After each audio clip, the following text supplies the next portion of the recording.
Today, ladies and gentlemen, we're going to be calling out some of the people on the left who seem perfectly happy to target somebody. We've all seen it. Manipulate a story and help destroy a reputation. Because today, we've got the receipts, and some of these double standards, they're astounding.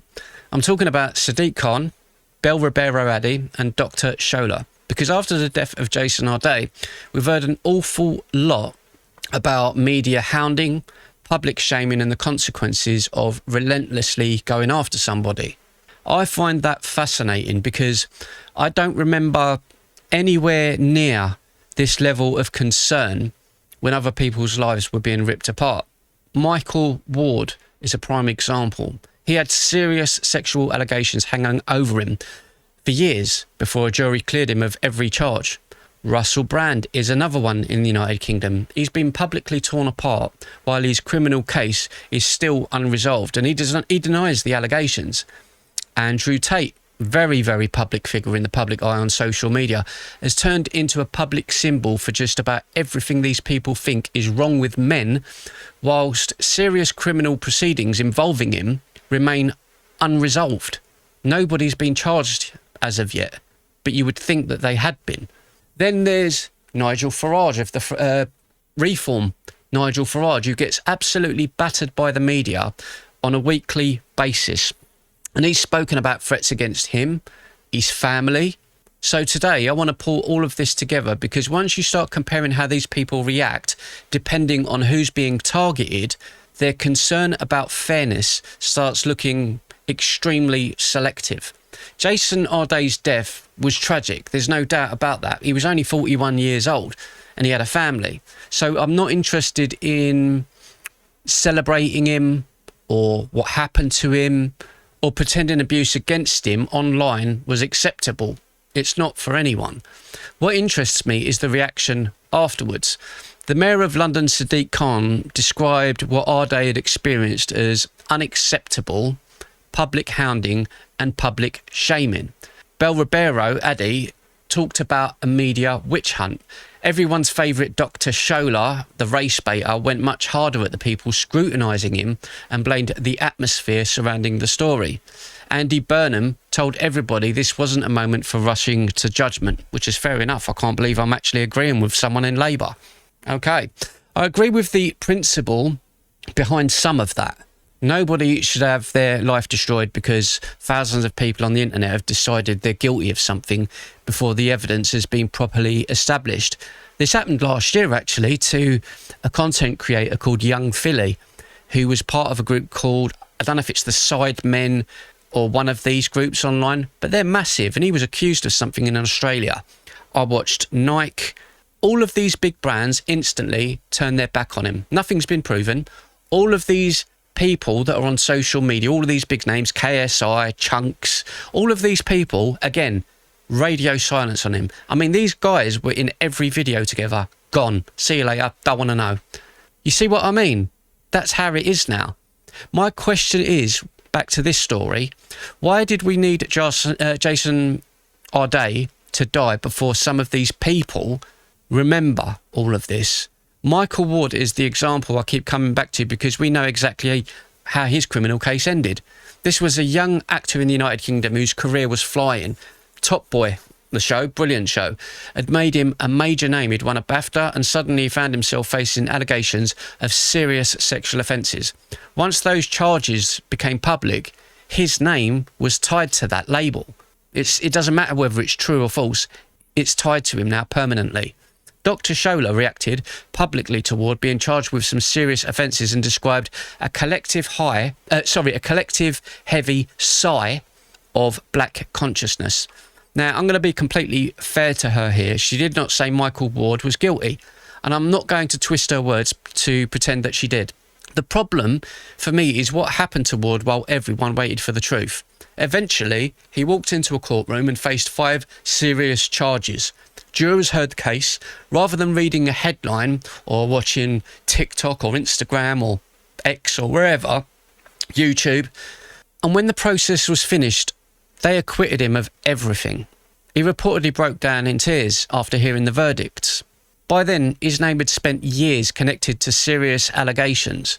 You don't magically remove that association because 12 people eventually clear you in court. How many people have we seen that happen to? Search his name and the allegations still exist. Anyone who decided he was guilty beforehand doesn't suddenly lose those memories.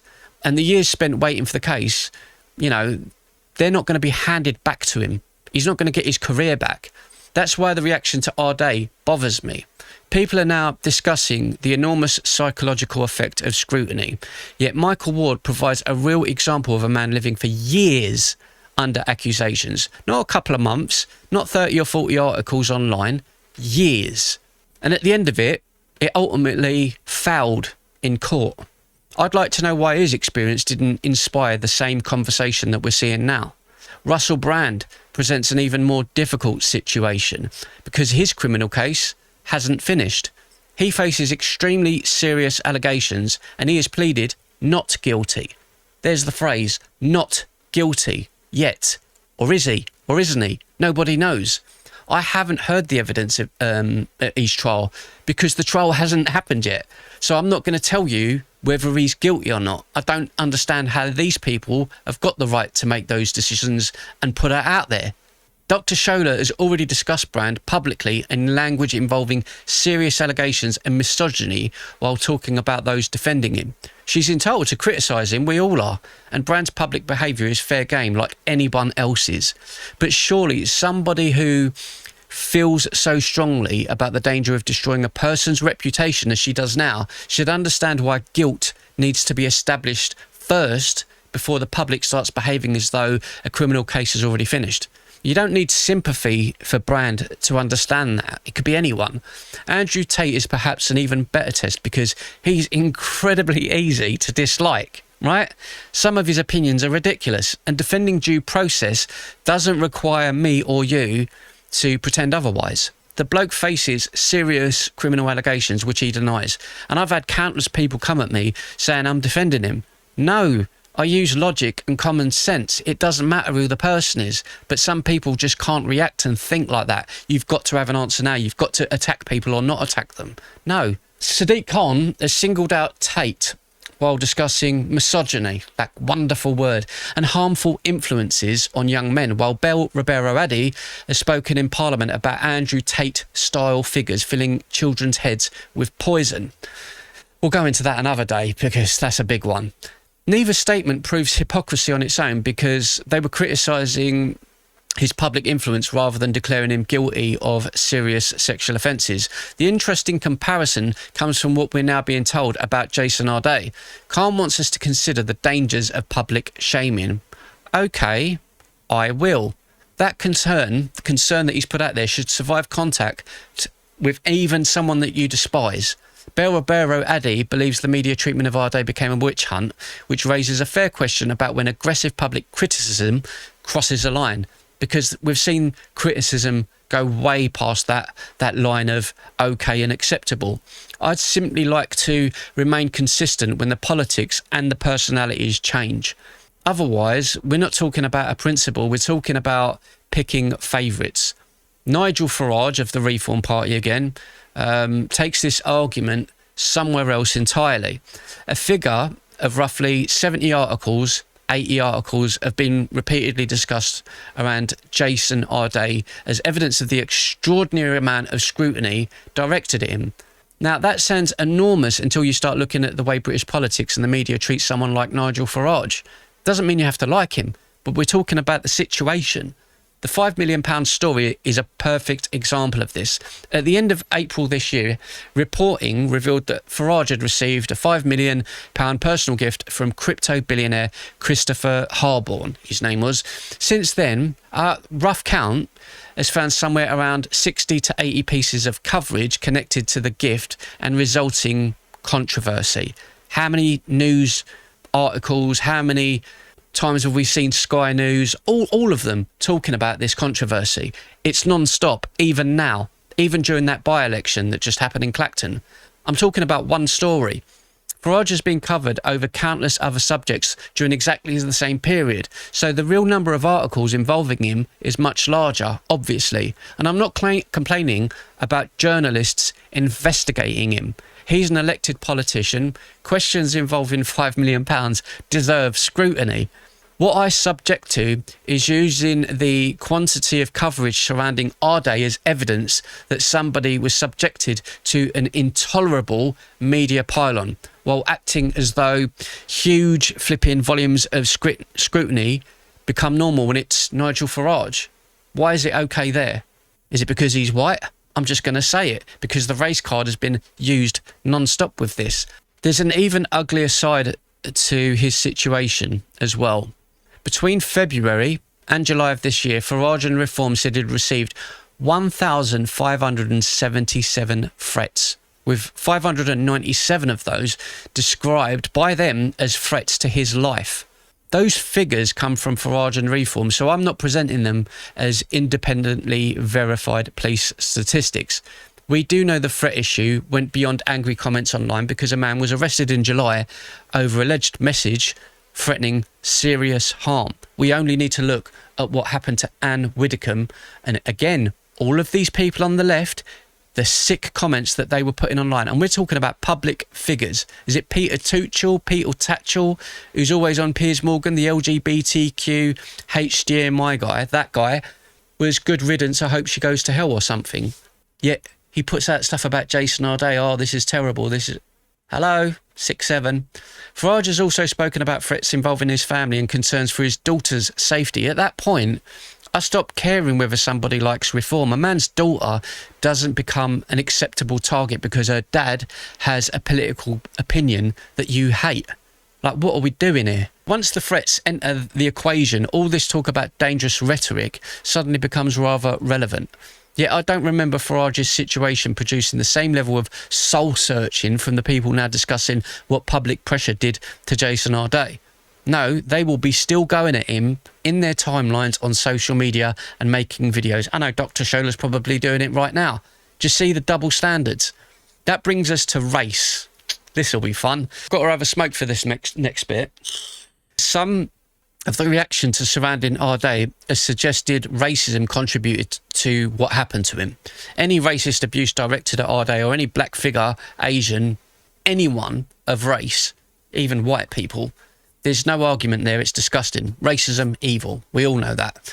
What I won't accept is the idea that someone's identity determines whether relentless abuse deserves concern, because that's how it feels right now. If your argument says hostile coverage becomes dangerous because the target is black, you completely miss the point. And that's what's happening. The danger comes from the behaviour. Farage being white doesn't make a threat harmless. Anne Widdecombe, example. Jill Dando, example. His politics don't protect his family from fear. And voting Reform doesn't remove someone's right to be treated like a human being. That's precisely why this selective morality falls apart for me.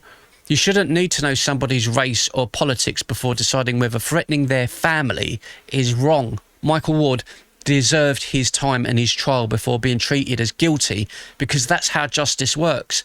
This has happened to... Who was that guy? Matthew Kelly, that used to be on TV. He used to do Stars in Their Eyes, where people would go backstage and they would dress up as someone they like and they would come out and sing.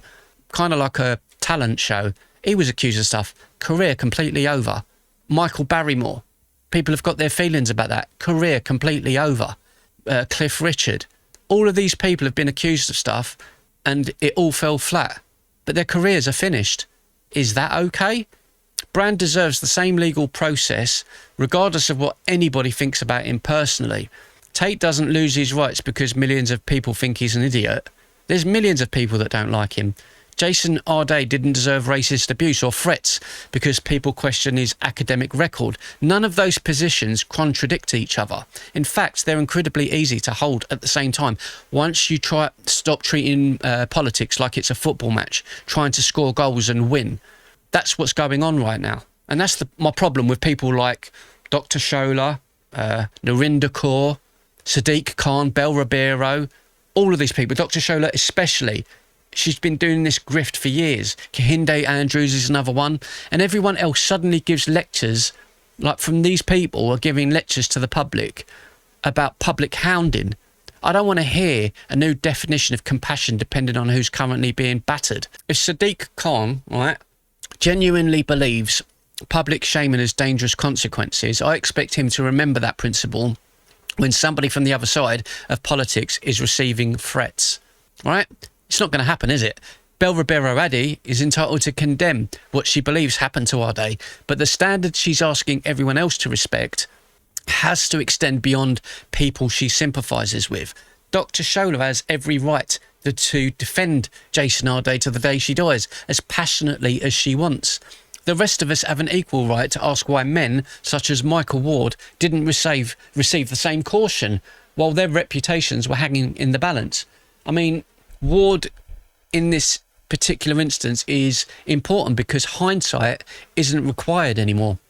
The jury cleared him. So spare me the moral lectures about compassion when your concern seems to depend on the identity of the person who is standing in front of you. I don't care if somebody is black or white or brown, pink, green. It doesn't matter, left wing, right wing. Somebody I respect or somebody I think is a complete idiot. Fair treatment doesn't require personal approval, does it? Watching people spend years contributing to a culture where certain public figures become acceptable targets only to suddenly discover the dangers of public handling when tragedy hits closer to their political sympathies is exactly why so many people have stopped taking these lectures seriously. It's the same with all the things with like the illegal migrants. Come in, no, it's not a problem.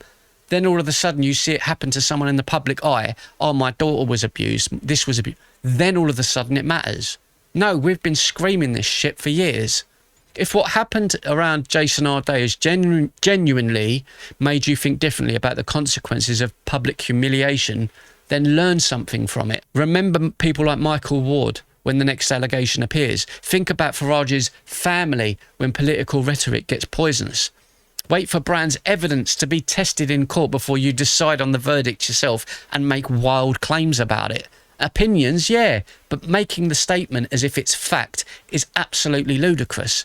Give someone like Tate the exact same legal presumption you demand for somebody that you admire. That's what having a principle means as a person. Anything less is selective outrage dressed up as morality. You're fake. And I'm sick of being lectured by people who seem to believe compassion is something you hand out according to the political spectrum side that you're on, race, or whether you happen to like the person involved. You want fairness, right? Apply it to everyone. Thanks for watching, and I'll see you at 7 p.m. tonight. Peace.